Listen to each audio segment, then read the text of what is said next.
Hi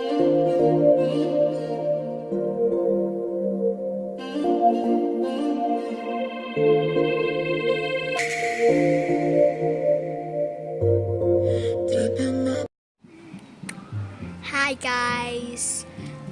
Today I just wanted to show you something different. It's just that yesterday I have a girl dog, and she was pregnant, and she had babies, and the baby she gave birth yesterday. So and my dad came today, and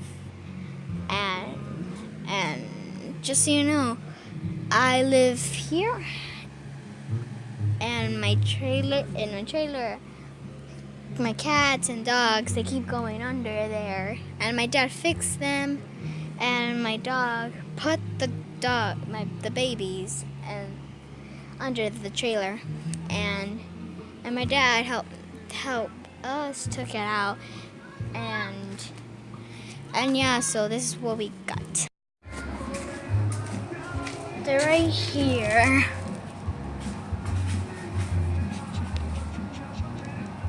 Like right there. And this is Kara. She's my dog.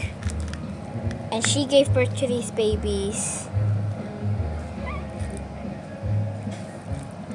There are 3 girls and 3 boys.